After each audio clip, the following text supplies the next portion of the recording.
Welcome to the Attention Deficit Disorder Expert Podcast Series by Attitude Magazine. Hello, I'm Carol Fleck, and on behalf of the Attitude team, I'm pleased to welcome you to today's ADHD Experts presentation, Anxiety in Children, Overlooked Signs and Effective Supports. Anxiety is the most common mental health concern among children and teens today. Although anxiety is highly treatable, its symptoms in children are often overlooked by parents, teachers, and medical professionals alike, and not without consequence. Early diagnosis and intervention are key to minimizing difficulties later in life. In today's webinar, we'll learn more about the signs of anxiety in children and teens and the factors that contribute to it. We'll also learn about the strategies and tools that help anxious children and teens. Leading today's presentation is Dr. Caroline Buzanko. Dr. Buzanko is a licensed psychologist and clinical director of Koru Family Psychology. She has worked with children who have neurodevelopmental disorders and their families for more than 20 years. She focuses on maximizing connection, confidence, and resilience. Dr. Buzanko facilitates ADHD-related groups and workshops across North America and is an adjunct assistant professor at the University of Calgary. Before I hand over the microphone to Dr. Buzanko, I have just a few housekeeping items. Those of you tuned in to the live webinar may download the slides now by clicking on the Event Resources section of your webinar screen. And if you're interested in the Certificate of Attendance option, look for instructions in the email you'll receive about an hour after the live broadcast. If you're listening in replay or podcast mode, visit attitudemag.com and search podcast number 401 to access the slides, the webinar replay, and the Certificate of Attendance option. If you support the work we're doing here at Attitude to strengthen the ADHD community, we encourage you to visit attitudemag.com/subscribe and sign up for Attitude Magazine for your family or to share with a teacher or a loved one who could benefit from greater ADHD understanding. Finally, the sponsor of this webinar is Play Attention, Improve Executive Function and Self-Regulation. For over 25 years, Play Attention has been helping children and adults thrive and succeed. Tufts University School of Medicine found Play Attention significantly improved attention, executive function, academic performance, and behavioral control of ADHD students. Your program will include a lifetime membership and a personal executive function coach to customize your plan along the way. Home and professional programs available.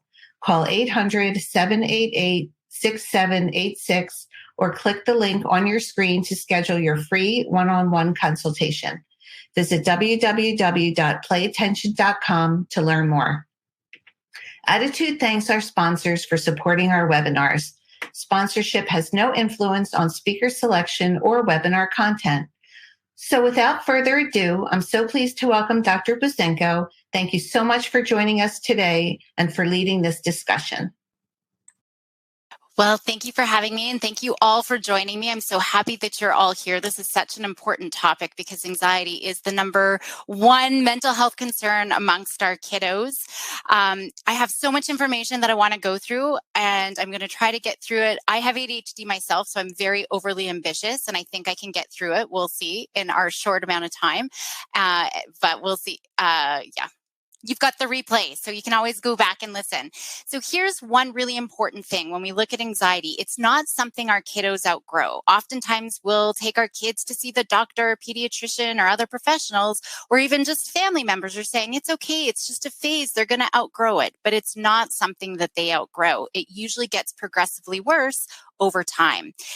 Early intervention then is therefore really important because anxiety often leads to depression.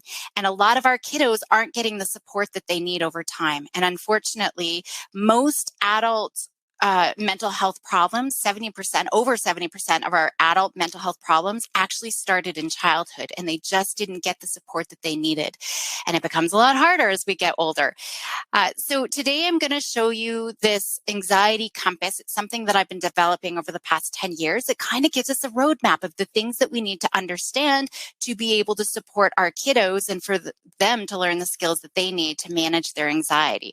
The first is to understand, and the first two are really for parents. This is so, so important, and other mental health professionals, because how we respond makes all the difference in the world. So just a really brief overview of what anxiety is. Typically, we see something that scares us. This amygdala, this little pink thing in the middle of our brain, it's the size and shape of an almond. It sends off alarms, and it's sending off alarms to our HPA axis. So essentially, our kidneys are back here. Right above them are adrenal glands. Those are those orange things right on top of the kidneys. Sends out adrenaline out into the system to get our body ready to fight and run away. So all these alarms start going so that we can protect ourselves. Now, I just want to say, worries are normal. That amygdala is in there to protect us. It's very important. We cannot get rid of it. And I think that's really important for you to understand. But I do want to quickly look at what normal worries are versus disordered worries. So, worries are to be expected, developmentally appropriate. When you've got a little guy who's 3 years old leaving their parents for the first time to go to preschool or daycare, that's normal for them to have some separation anxiety, because you are my person to make sure I don't get eaten, right? So we all have these fears. That makes sense. When they're those younger years, it makes sense that they're scared of monsters. It starts to become a problem, though, when they're in grade 4, still having a hard time separating from parents. Life transitions. My daughter started high school this year. That was a huge anxiety-provoking stressor, right? Just going to a new school, new expectations. All of these things can be really stressful for a lot of our kiddos. And then any stressful experience, anything new can be hard for them. Car accidents, there's a lot of things that worries we can expect. So we want to expect to worry. That's normal. Now, when we're looking at normal worries, we got to remember they're temporary. They're not interfering with our kiddos' functioning. They're not avoiding going to school, for example. They're not avoiding going up and meeting new people. And they're still able to do life and achieve everything that it is that they want to do. So that's really important. So why are we talking about this? Why are you all here? Obviously, there's a problem when there's too many worries. When we have normal worries, there's a beginning, a middle, and an end. With anxiety, however, there is no end. There's just this constant level of worry all the time. A lot of our kiddos just even have a low level of arousal all the time. But that amygdala, which is already so strong, if you've got a kiddo with ADHD, that amygdala is already so overactive. And when you add worry and anxiety on it, it's triggering the alarm all the time. It's just setting off the alarms all the time. I love using the analogy of the safety alarm in your house, the fire alarm. If you've ever burnt toast or burnt food, it rings, super annoying. And you go underneath and you start fanning away, super annoying, but you can't get rid of it. You have to have that fire alarm in your house. Same thing with our amygdala. We have to have it in there for the event of a real fire, real danger, but it's trigger happy. It's just ringing all the time. Quickly, let's look at anxiety. I talked about the fight flight response. We see danger, our brain triggers, puts our body into protection mode. I take a transdiagnostic approach, meaning I don't care if your kiddo's scared of going to school, or if they're scared of everything, or needles, or monsters. It's anxieties. Essentially, it's we get sucked into whatever it is, whatever the fear is that we have. We get so overwhelmed and we feel that we can't handle it. So that's number one thing to remember as a parent or a mental health professional, anyone working with kiddos who are anxious. Anxiety is the belief that I can't handle it. You fill in the blanks. I can't handle needles. I can't handle dentists. I can't handle putting my hand up in class. I can't handle sleeping alone in my bed with the door closed. Those types of things. That's what anxiety is. I can't handle it. So how does it show up? There's a few different ways it shows up. One is through affect, obviously through the emotion, but a lot of physical symptoms, which I will be talking about as well. So that body's gearing up to protect itself. We're going to obviously feel a lot of things physiologically in our bodies. Now, if you've got an anxious kiddo, a lot of them are more sensitive to those symptoms. And sometimes they don't even necessarily have a worried thought. It's just all the yucky feelings that are coming up for them. Some of them, as they get older, just want to, check their heart rate all the time, or check their fever all the time, check their temperature, go to the doctor all the time. They don't want to go to school, right? So they feel sick, they feel headachy, and we've seen a huge increase in school avoidant behaviors. And a lot of it was starting out with not feeling good. And so we've reinforced these sorts of behaviors.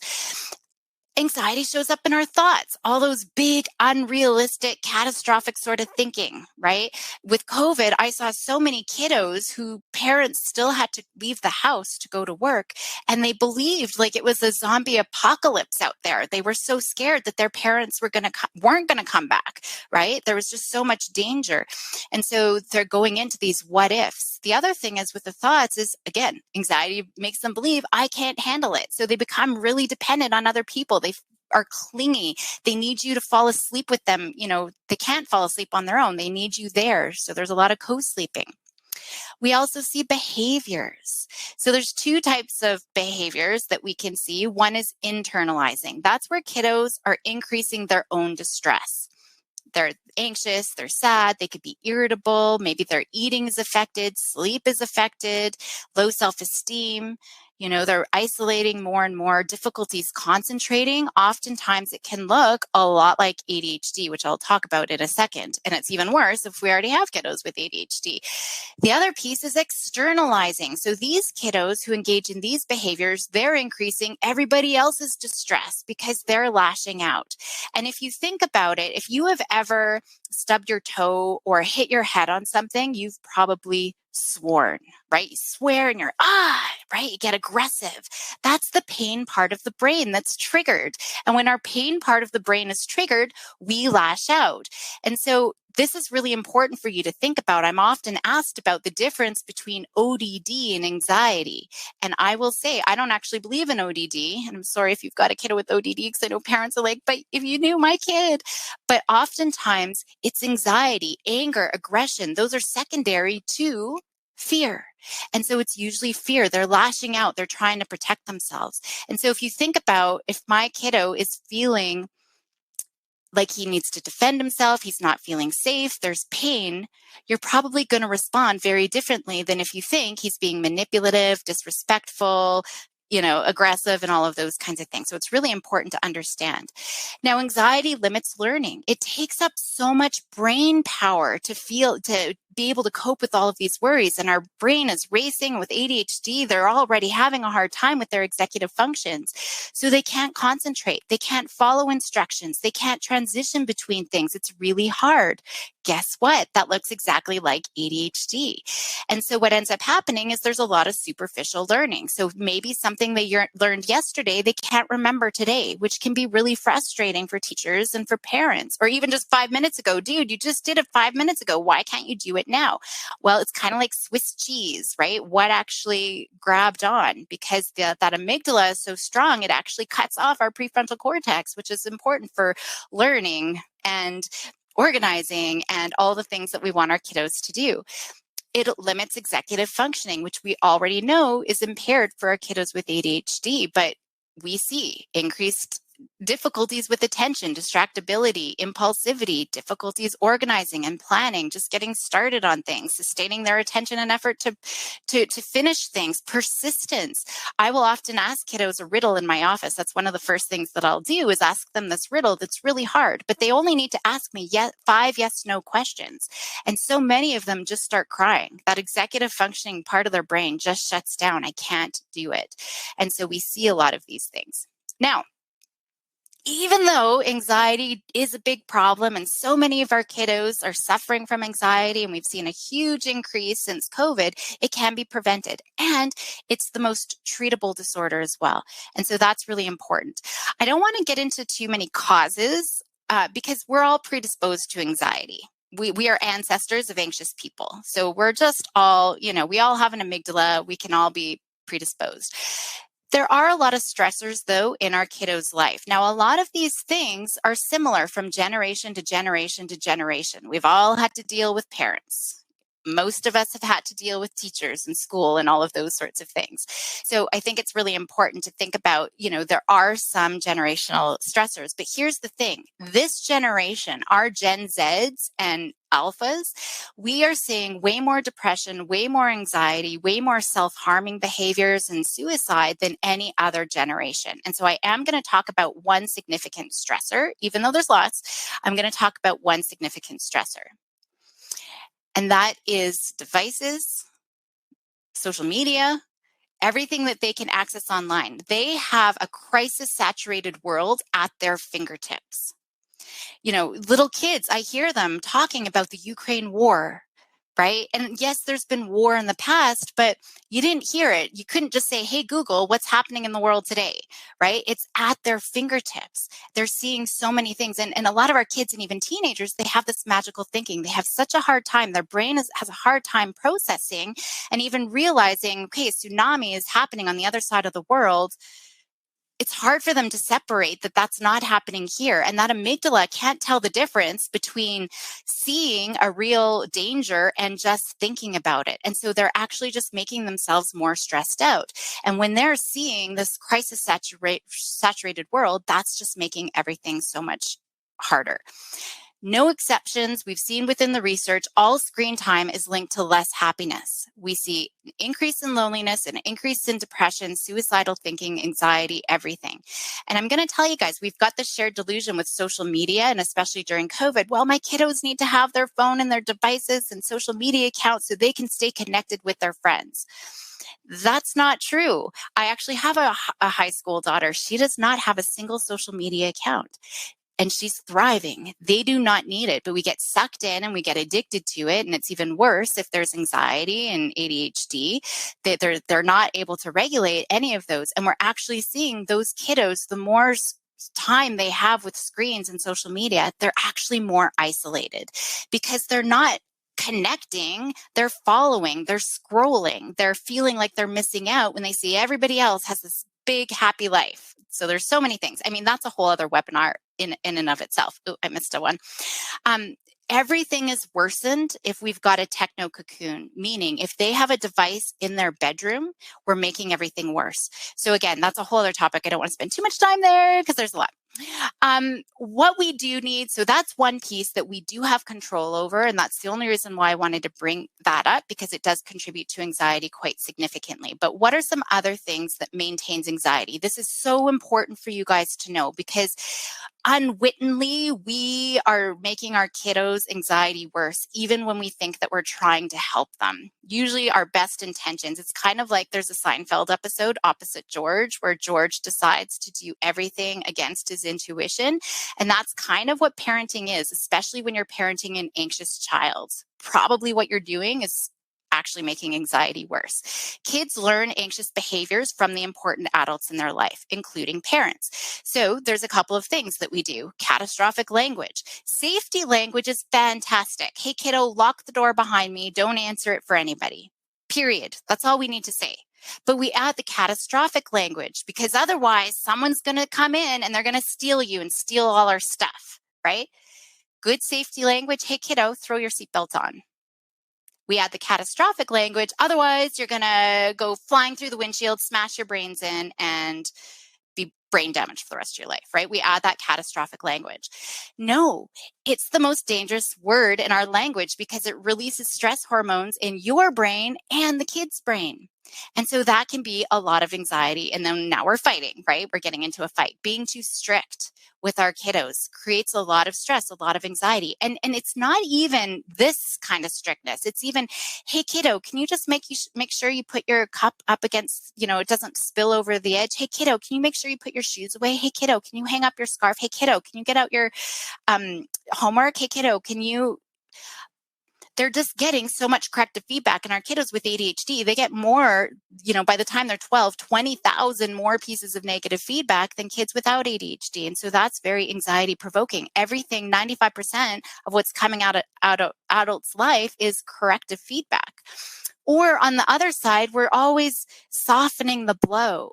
We've got this society of everybody gets a trophy, but kids are never learning about disappointment and failure. They need to learn those things. That's what builds resilience. Or we're trying to soften. They do lose a game. Oh, but you know what? Your goalie was off their game. Or your D was off. You played awesome, right? No, you're all part of a team. What could you do together? How could you help support your team members? Those kinds of things can be really contributing to anxiety. Rushing, if your kiddo's like, la da da da da, looking at the ceiling, and you're trying to get out, come on, you got to get to school and I've got a meeting. That reinforces anxiety. Now you're stressed, they're stressed. What does that do to their learning? They're going to school where they need to be calm and learning, but their amygdala is triggered. Sometimes we push our kids. I remember going to one of these, baby classes, and we're supposed to go underneath the parachute and it's going to be so much fun. And there's this little 2-year-old crying, screaming. It's so overwhelming. It's overstimulating. Doesn't want to go under. And mom's like, it's going to be the best thing ever. It's going to be so much fun. Pushes him under. Guess what? He's even more stimulated. And now mom, the person that he trusts, is throwing him under, and he doesn't feel, that attachment and that trust anymore. We push our kids too much. Or we'll say, there's nothing to worry about, kiddo. Don't worry about it. There's nothing to worry about. That gets them stuck in a loop. Constant reassurance, right? They never learn to cope for themselves. They're never learning those skills themselves. So they're always relying on you. And I've actually seen OCD develop before my eyes just because of how much parents were making sure that they're reassuring their kiddos all the time. It's okay, nothing's going to happen. So they're not developing the skills, and we're minimizing how they feel. And that's a problem too. Now, when that amygdala, that little pink, emotional part of our brain, when that's in a high stress state, that amygdala becomes a stop sign for our prefrontal cortex. Literally, the blood is rushing out of our prefrontal cortex. They're not thinking. Any rational thinking is out the window. So it's literally going in one ear and out the other anytime we're trying to talk to our kiddos. So that's really important to think about, and it's not just anxiety. Even if your kiddo's angry, you can't talk to me like that. You can't hit your brother. It's all going in one ear and out the other. We're just escalating because they're trying to protect themselves. We're just contributing to it. Now, here's some things that we need to remember. Anxiety, it wants certainty and predictability. It's usually our kids get freaked out when they don't know what's going to happen. They want certainty and predictability, and it wants comfort. It wants your reassurance. So anytime you're giving those things, you're making anxiety worse. Asking why questions, they're already so overstimulated. They can't think. They can't process. It's not fair to turn to this already overwhelmed child to start asking questions. And just to be honest, any talking that we're doing is making anxiety bigger, because it's like, see, mom and dad, they're engaging in this conversation. Obviously, this is a big deal. I really should be anxious. Blaming genetics and brain chemicals, that's a huge problem. And especially as they get into teenage years, if they believe, I've just always been told I was anxious. I come by it honestly. Everybody in my family is anxious. That creates permanence. And permanence is a major anxiety trap because it instills hopelessness and helplessness that nothing can ever change. I'm always going to be stuck like this. And that's the number one barrier that I need to overcome in my work. That's a big challenge, especially when I'm working with my teenagers and young adults. We bubble wrap our kids, right? We're always protect them. Watch out. Be careful. We put in accommodations, and this is a way of bubble wrapping. Accommodations is enabling. We are enabling our children. We are making anxiety worse. And this is a huge thing. So think about, what are you doing for your kiddo that you wouldn't be doing if not for anxiety? And so here are some examples. Maybe you're speaking for your kiddo. You're going to a coffee shop and you're ordering for them, even though they could totally order their own coffee for themselves, or going to a restaurant, right? Maybe you're sleeping with them or helping soothe them so they can fall asleep on their own. Maybe they're getting excused in class. Anytime they get overwhelmed, they get to go hang out with Mrs. K in big cushy chairs or a sensory room and things like that. Like, who wouldn't want to do that if I don't want to do my work? That stresses me out. We're actually making it worse. So think about all of these things that you might be doing. If you can start changing these things that you're doing, that can make all the difference in the world. You don't even necessarily have to get help for your kiddo, because you're just by taking away the accommodation, they're going to have to learn the skills to be able to cope in the situation. So anything we do, hey, kiddo, let me check over your homework. I'll totally check it over for you. Don't worry before you hand it in. Or you know what? You're having problems with a friend at school. I'll come into the school and I'll talk to your parents or to your teacher. No problem at all. You don't want to ride the school bus? That's okay. I'll just drive you. Not a biggie. Or you go to school. Why don't you go for the morning? And if you're feeling stressed out, I'll pick you up. Or you go to the sleepover and in the middle of the night, doesn't matter what time, I'll come pick you up. You just call anytime. Whenever we do that, we are telling our kiddos, guess what? You can't handle it. But that's what anxiety is already telling them. They're already feeling like I can't handle it. So anytime we do those things, giving comfort, giving certainty, giving predictability, we are reinforcing anxiety's story that I can't handle it. And the other thing is, and I know it's hard because a lot of our parent heartstrings, we want them to feel better. We want them to be successful. We want them to do all these things. But this is usually the point that I can sell parents on this. When you jump in to save your kids and to make them feel better, you're actually harming their brain development.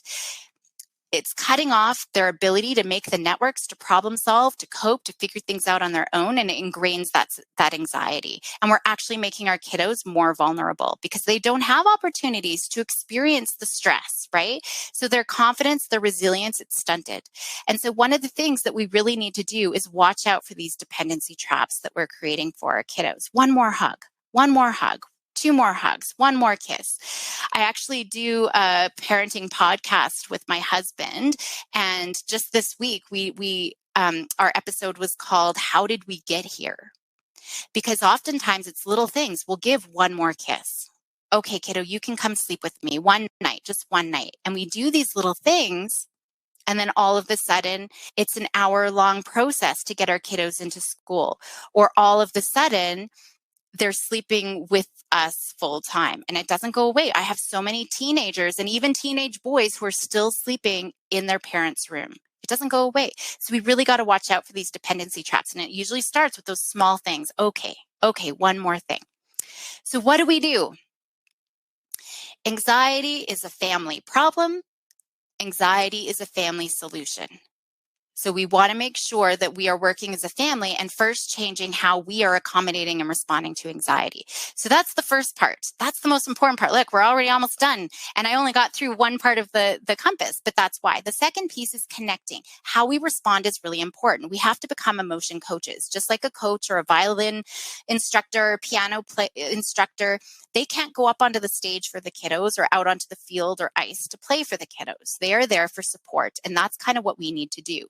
We need to learn to be effective communicators. And the number one killer of communication is talking. So we got to stop talking. That's a huge trap. And that's true anyways for any emotion regulation difficulties. Just stop talking. So talk less, listen more. Figure out what's going on. We want to validate and acknowledge. And if it's anxiety, I'm scared that there is a monster under my bed, we want to jump in. Instead of trying to jump in and fix it, it's like, oh man, I'd be scared too. No wonder if you think a monster's under your bed, right? But also if they're angry, you're the worst parent ever. You're always yelling. You're so mean. You know, in our head, we might be like, well, I wouldn't have to yell if you just did the thing that I said, right? I wouldn't have to be mean. But it's like, oh man, I can see how you think I'm mean. I'm yelling all the time. That sucks, dude. We want to be able to validate and acknowledge. We need to calm that amygdala down so that they can start thinking any talking we're going to do in one ear and out the other. So we just want to be present and listen, even if they're yelling at us, even if they're being disrespectful. It's like, oh man, you're really upset.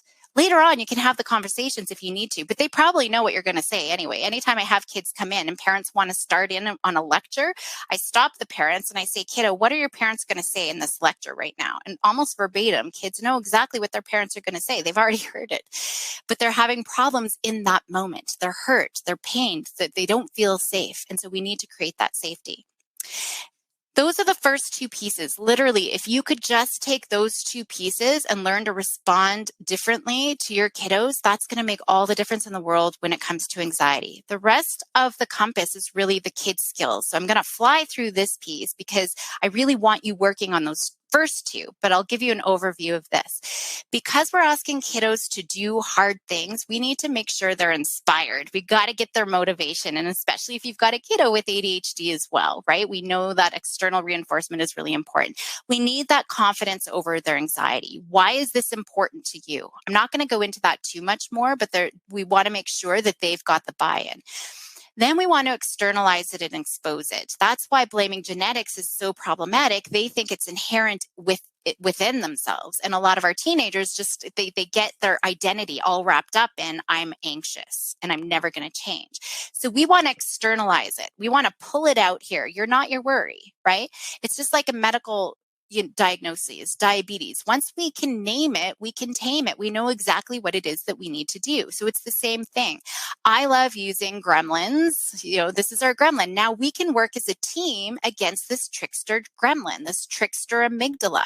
Loki is another one that I've been loving lately, actually. The Marvel character, he's the god of mischief. That's kind of what our amygdala is like. It doesn't know that the world's not full of saber-toothed tigers anymore. So it's tricking us. Our brain is so easily tricked. And so we can externalize, there's the gremlin. Oh, there's Loki up to his mischief again, trying to freak you out. They need to learn a little bit about their brain. So when we expose it, we can remind, yeah, that's the amygdala, or Bob, or George, or darkness, or stripe, whatever we want to call it. That's the story he likes to tell. He's really trying to make it hard today, right? Oh, look, your heart's pounding. Well, no wonder. Your brain thinks that you're being chased by a tiger. It's trying to pump all that blood to your big muscles. You feel lightheaded? Well, that makes sense because you're breathing really shallowly because that blood to your big muscles needs to be oxygenated. So learning about how anxiety is affecting the body, how it's affecting our thinking, that can be really important. We're reminding it how it works. Once we can externalize it, we need to accept it. And this is a really, really important piece because oftentimes a lot of the strategies that we try to use, we're trying to reduce this anxiety dial. I forgot to put a big red X. We have zero control over that anxiety dial. So anything you do to try to eliminate anxiety is not going to work. You're actually going to make anxiety worse. Breathing. Just breathe, kiddo. What happens when they can't calm by breathing? If we're trying to eliminate that anxiety, they're going to feel worse and they're going to feel like I can't change. There's nothing that's going to work. That hopelessness, helplessness comes in. So stop trying to get rid of anxiety. We can't. We have zero control over that emotional brain. It's the fastest, strongest, oldest part of our brain, the only part of our brain that was fully developed when we're born. We have zero control. Okay. The only thing that will calm that amygdala, because it's revving the body up to run. It doesn't know the difference between being eaten by a tiger and having to write a math test. So it wants your body to do something physical to protect itself. So that is one anxiety hack. If we do something physical, your brain will be like, okay, you're doing what you need to do to protect yourself. If I try to sit down and relax, the brain is just going to go, what are you doing? You're going to get eaten. So a lot of times when we try to sit and relax and get rid of our anxiety, we're making it worse. So what we need to focus on instead is this acceptance style. That's what we're focusing on is, oh man, today of all days, this sucks. Well, you got to come along. So I love the analogy. Kids do great with analogies and metaphors. I am 7 years older than my brother, and I'm a kid of the 80s. There was a lot of fun to be had in the 80s, let me tell you. But I had to babysit my stupid, annoying brother. I couldn't ditch him. It would be really bad for me if I ditched him. I couldn't do that. And he's severe ADHD, so he'd probably get into a lot of trouble too. Couldn't ditch him. So it's one of those things, today, really, I have to babysit you today? I wanted to go out. Well, come on then. And that's kind of what it's like with anxiety. Really, you're so annoying. Well, let's go. I'm still going to go to school. I'm still going to write my test. I'm still going to go to the party. I'm still going to go and live my life, right? That's kind of where we want to get kids to. And then, if you've ever had a little brother, you're like, does anyone hear that really annoying whining sound, right? And it's just, that's kind of how we want to start responding. He's still there. Anxiety's still there. We can't get rid of it, but we can change how we respond to it. And that's what all about acceptance is. Because the minute we try to push them away, we've got 50,000 thoughts a day. And if they've got ADHD, it's 100,000 thoughts a day. And if they've got ADHD and anxiety, it's 150,000 thoughts a day. There's a lot of thoughts, and a lot of them are wonky thoughts. We can't get rid of them. It's like trying to push a beach ball into the water. What's going to happen? It's going to come back and hit you back in the face. Our brain's got this ironic processing. So as soon as I say, don't think of your left hand, whatever you do, don't think of your left hand. You've probably never thought of your left hand before until I said, don't think about it, right? Then our brain immediately globs onto it. So any elimination strategies, trying to push them away, does not work. It's just going to make it stronger. So that's why we need to accept. Once we can accept, then we can detach a little bit. And so we can teach our kids that our thoughts are not trustworthy. Talking about it is never going to work. We actually have to do things. And so one of the things to teach our kiddos that our brain is easily tricked is we can make a list of things that maybe people believed once, but don't believe anymore, because things change, even things that were truth. There was a time where people believed that the earth was flat. And I guess apparently there are people who still believe it's flat. So I'm sorry if you're a flat earther, but for you round earthers, just because, we believe something doesn't actually mean it's true, right? And so if you were to call a flat earther out, they would get angry, they would defend themselves, and they would say why our brain is being brainwashed, right? The government's trying to brainwash our brain.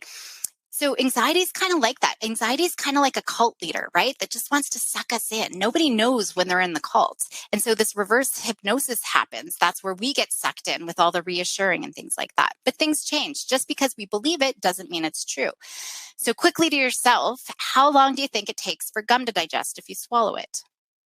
The things our parents tell us. I learned 7 years. The most common 7 years, 30 or never, right? It's just in there. But guess what? It's no more than a week. It's just like anything else. It's out of our system within a week. Think about how much of our brain do we use? Hollywood would want us to think that we only use 10% of our brain, but we actually use all of it. Camels. What do you think camels have in their humps? I remember going to the zoo in grade 3 and my teacher telling us it was water in camels' humps, but it's actually fat. Even teachers taught me the wrong thing. So we can talk about things. Just because we believe something doesn't mean it's true. And guess what? Our eyes can trick our brain too. So do optical illusions. Hey, kiddo, which cup looks bigger? The one down on the table looks way bigger than the one up on the block, but they're both exactly the same size. Our brain is easily tricked. If you can see a white triangle upside down here, your brain is being tricked. There is no white triangle. Our brain fills in the gaps. And so it's this illusion of fear that fills in the gaps. So I actually have a great example. If we hear a scratch at the door, maybe we will think it's a burglar. I just had that the other day. Well, it was a little while ago, I guess, but I was coming downstairs. It was between 4:30, 5 o'clock in the morning, pitch black out, everybody's sleeping and somebody's trying to get in the front door. And then shortly thereafter, my dogs are going wild. The back door from my garage into the house starts to open. What do I think?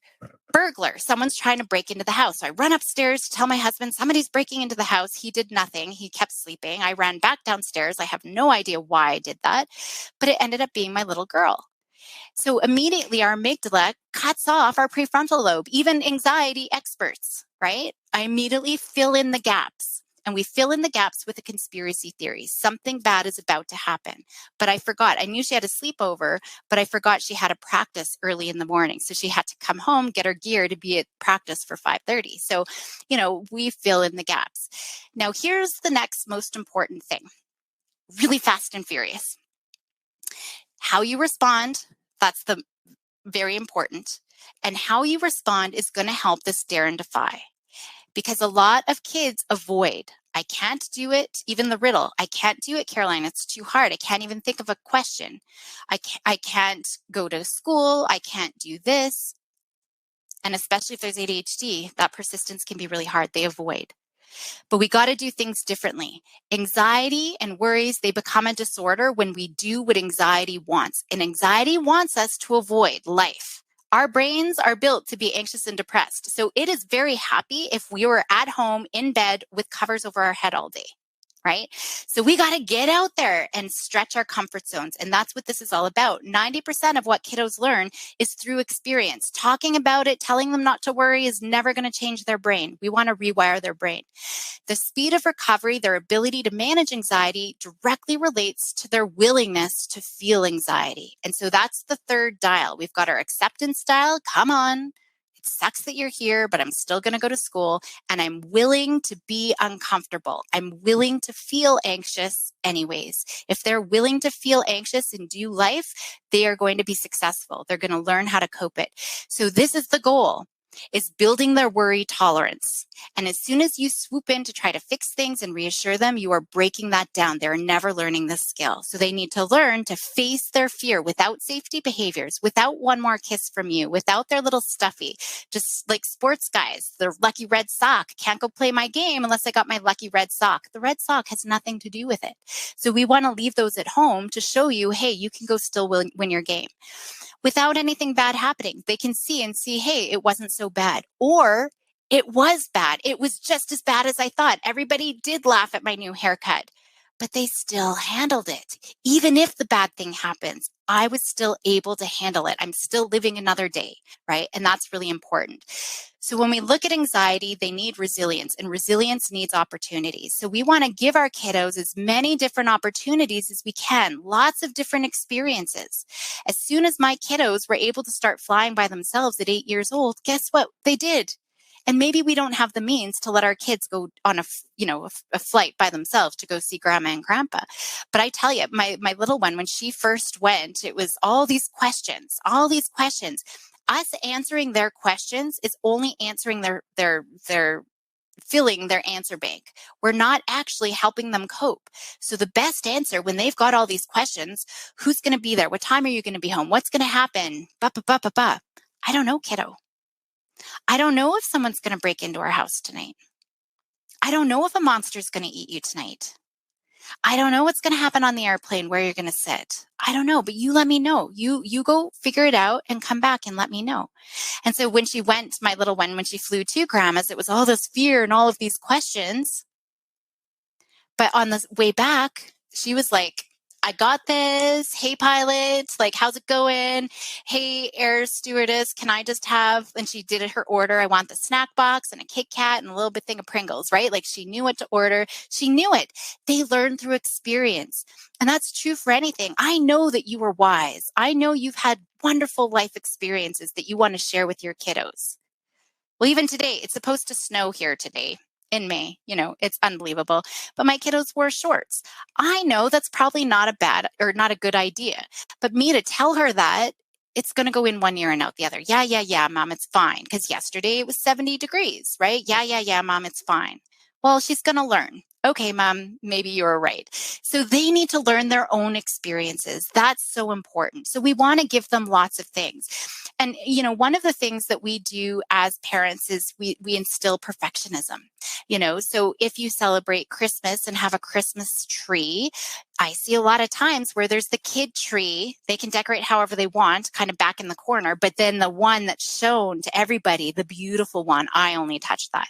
Or if you're icing a birthday cake, your kids are helping you, but you go back through and try to fix things. That's very anxiety provoking. Perfectionism is actually a form of OCD because I need to go back and check and check and check and recheck and fix and fix and fix, or seek the reassurance piece. So let them do hard things. Let them work with the hammer. Let them play with fire within reason, right? We want reasonable sorts of risk. Let them climb high in a tree. Even if you're freaking out inside, the minute you go, you're too high, come down, come down, come down, that's anxiety provoking. I don't know about you, but when I drive with my mother in the passenger seat, she doesn't say anything, but she'll like pretend to slam on the brakes with her hand and she'll grab onto the handle and that freaks you out, right? And then I'm distracted. What did I miss, right? That's anxiety provoking. So thinking about letting them do these things with confidence. And that's a great response too. So if they're too high in the tree, you freaking out is going to freak them out and they're more likely to fall. So it's like, hey, look at how high you went. Wow, dude, let's see how fast you can come down to the bottom, right? It's just like when they're learning to walk. babies are learning to walk, we're all like, hey, yeah, come on. Yeah, keep coming. And if they fall down, we're like, yeah, keep on coming. You got it. We're not like, are you okay? Watch out for the table. We don't do that because they're going to freak out. They're going to drop down. They're not going to want to walk. So that's the kind of air we want to have. So there's a few different responsibilities. Think about, and it's not just anxiety. What are you doing for your kiddos that they can do for themselves? If they know how to work an iPad or a phone, they can easily work a washing machine or a dryer. So there's lots of different things that they could be doing. And it's not just anxiety things that we want to be stretching out of our boundaries, doing hard things. I give riddles that keeps their amygdala we want to train the prefrontal cortex to keep that amygdala in its place so it doesn't take our prefrontal cortex offline. We want to get it back online. We want to strengthen that connection.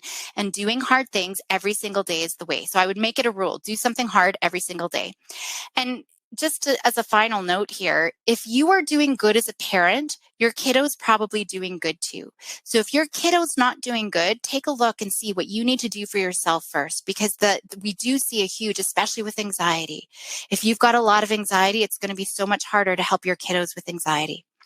As I mentioned, I've got 2 podcasts, one overpowering emotions. Right now, this year, it's all been anxiety, everything to do with anxiety, but it is going to be about emotion regulation, just managing those big emotions. And then Parents of the Year is the parenting podcast that I do with my husband. So definitely check those out. And you can get a free worries guide from my website, and definitely follow me if you want. And now I'm happy to answer any questions.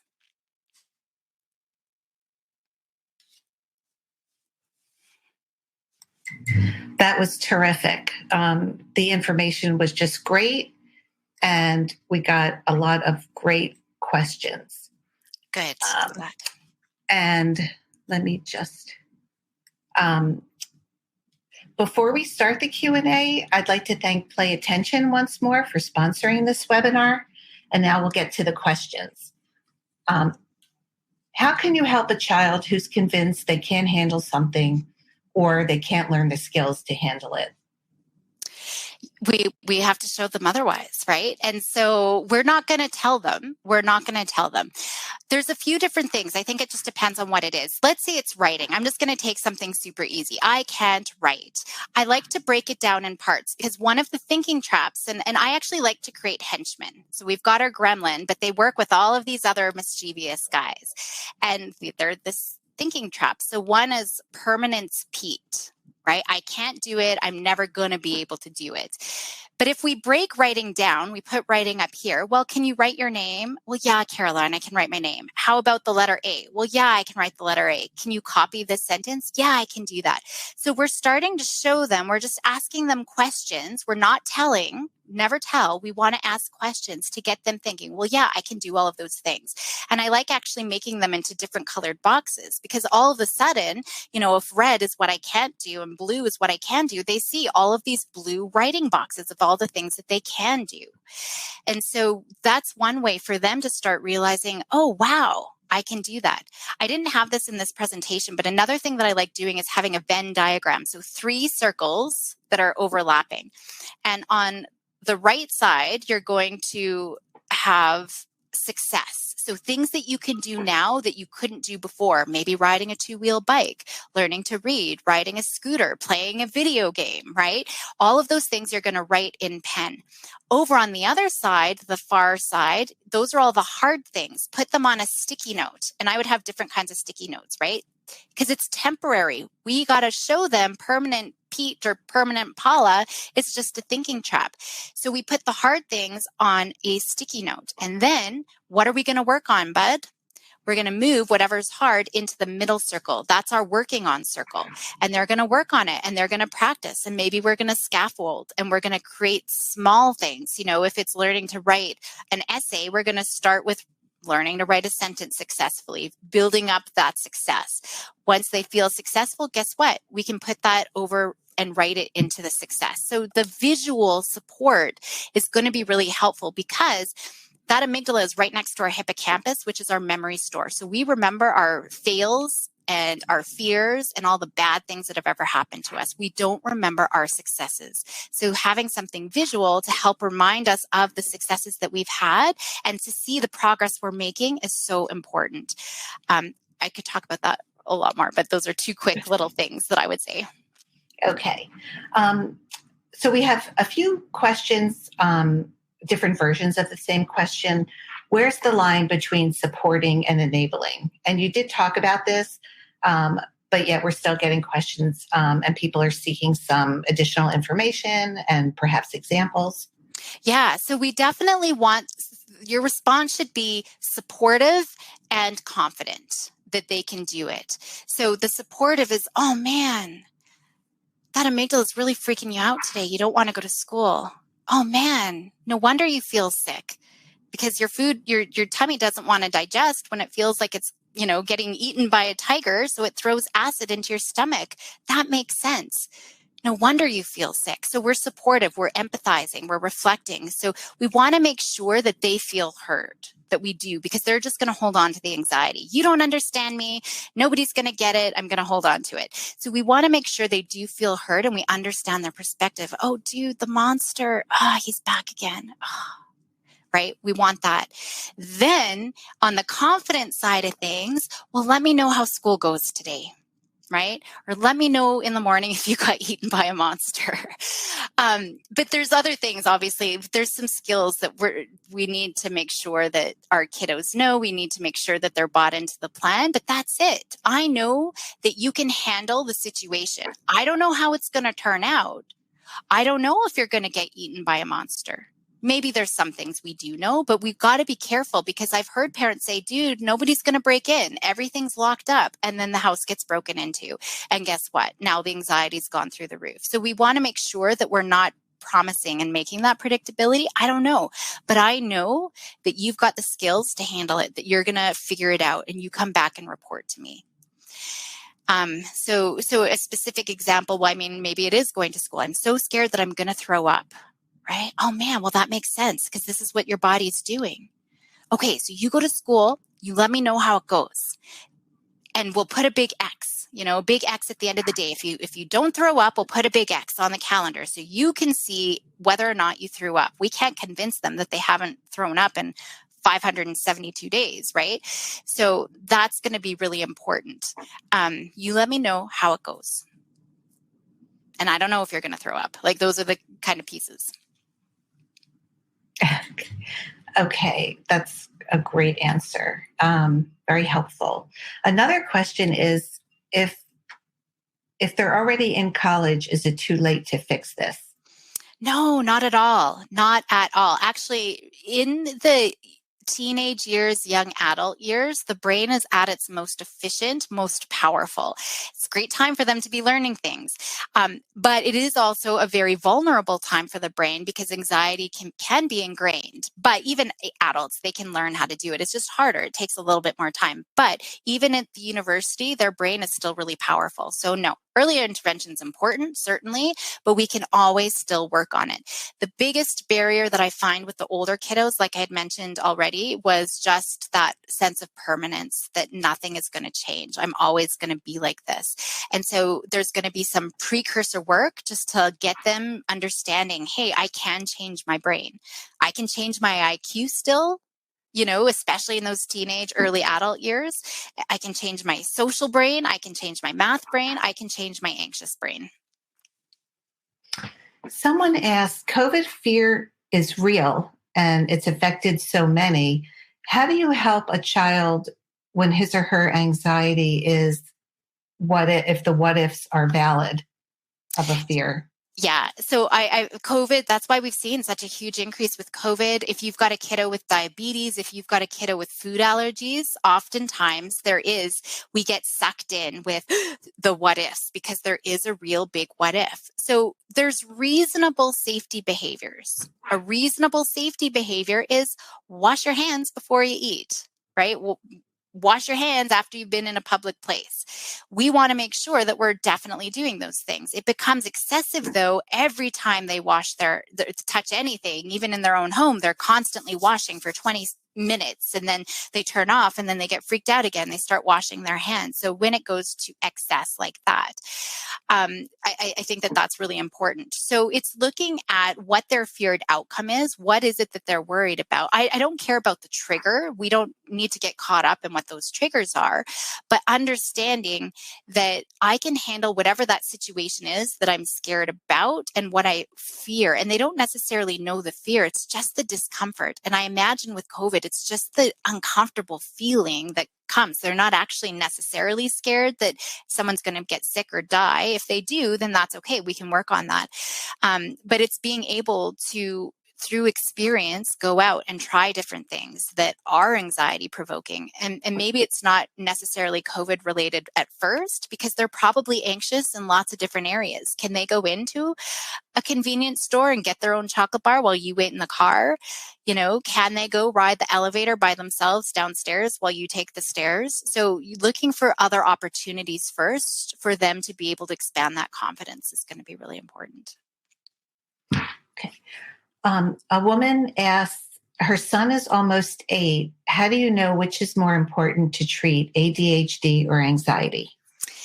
Yeah, so it's kind of like the chicken and the egg, right? Because they make each other worse. If you've got an ADHD kiddo, that anxiety is making it worse. If you've got anxiety, the ADHD is going to make the anxiety worse. So it's looking at what's most impairing, and making sure, like, oftentimes when we manage ADHD, the anxiety kind of goes away. Not all the time. Now, if there is a comorbid diagnoses, then we're working on, it's really all the amygdala. We're still working on taming that amygdala to keep our prefrontal cortex on. So it doesn't matter if it's I'm just getting distracted by something versus I'm worried about something. It's all the same process that we're working on. And that's what I love about, looking at doing hard things just as much as doing scary things. So we're treating both at the same time. Now, in terms of medications, though, I'm not an advocate for medications for anxiety, only because that's another safety behavior where people, and especially as they get into adulthood, believe I can't function, I can't cope unless I'm on medication. So if it was about medication question, I would say it's the ADHD. That's what we're medicating. But we do need to be careful, because if it is more anxiety, we know stimulants can make anxiety worse, right? So we've really got to be careful. And that's a conversation you're going to have with your doctor. There are non-stimulant medications like Strattera, for example, where it's, if we take a stimulant and it's about 95% effective for attention, ADHD, Strattera is about 75% effective, but it's not a stimulant. So it's not also making anxiety worse. So it's really looking at what's most impairing and then going from there. If there's sleep impairments, you want to address the sleep, because sleep is just going to make it so much harder to manage that amygdala anyway. So it's just looking at what's most impairing. Okay. For a child who has ADHD and anxiety, how much screen time is too much? Should this be limited to, say, 30 minutes? Yeah, it depends on age. We know under 2, they should have zero access to screens at all. For younger kiddos, elementary, junior high, they shouldn't have more than an hour. High school, it should be 2 hours, but we know on average kiddos have 10 hours of screen time a day, and that's including schoolwork and things like that, but they shouldn't have more than 2. 2 leads to addiction. And I know it's hard. I've got a high school daughter. It's really hard to limit it within that 2 minutes. But when you've got an anxiety, ADHD brain, screens are so stimulating, and that amygdala is so rewarded. And I mean, we know that all of these devices and social media and news platforms, they're made to be addicting because they understand how our brain works and how strong that amygdala is. And that's what it's attracting. It's stimulating. So you will know if it's too much if you say, hey, kiddo, time to turn off your game. It's dinner. And they freak out and they can't come. And it's always a big fight. It's too much time. And so I'd say it's going to cost you more tomorrow than it is today. And so get on it now, because it's only going to be harder in the future. And yes, you might have to deal with fighting. I've had kids who've said, what's the point of living? I have nothing to look forward to. You can't take my games away, right? And then we get sucked in. Oh my goodness, here's your screens.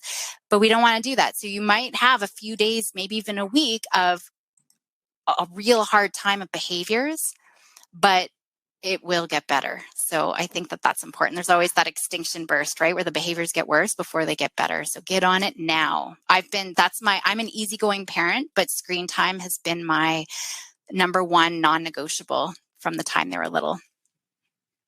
Okay.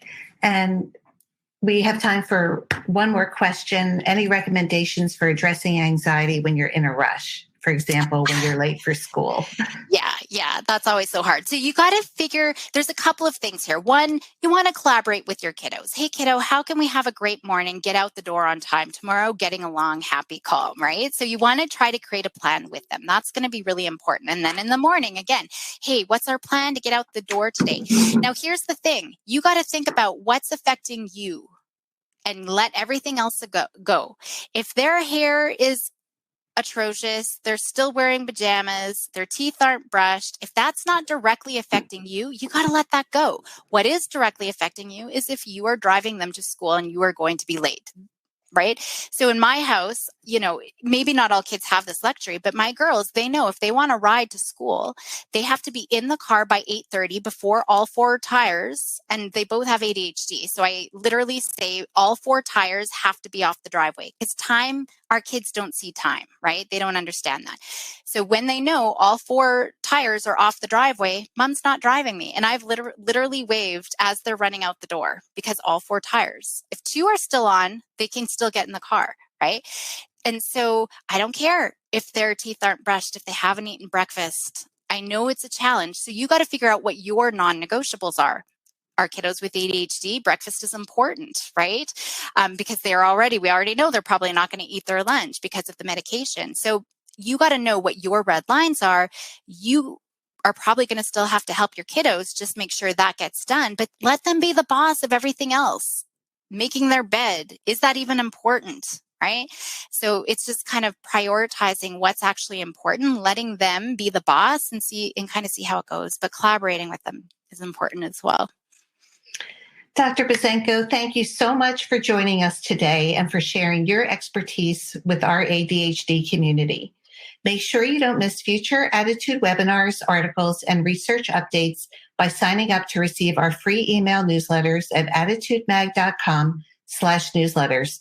Also, our new summer issue of the magazine is out. Read in-depth articles about inattentive ADHD, how menopause affects ADHD symptoms in women, medication vacations, and brilliant summer learning ideas. If you're listening in replay or podcast mode, visit attitudemag.com and search podcast number 401 to access the slides, the webinar replay, and the certificate of attendance option. If you support the work we're doing here at Attitude to strengthen the ADHD community, we encourage you to visit attitudemag.com/subscribe and sign up for Attitude Magazine for your family or to share with a teacher or a loved one who could benefit from greater ADHD understanding. Thank you so much. For more Attitude podcasts and information on living well with attention deficit, visit attitudemag.com. That's ADDITUDEMAG.com.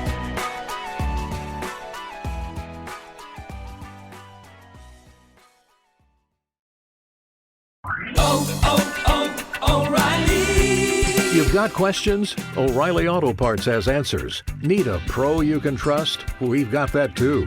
No matter what you need, our professional parts people have the training and expertise to help you do things right. Deep automotive knowledge. Just one part that makes O'Reilly stand apart. The professional parts people. O'Reilly.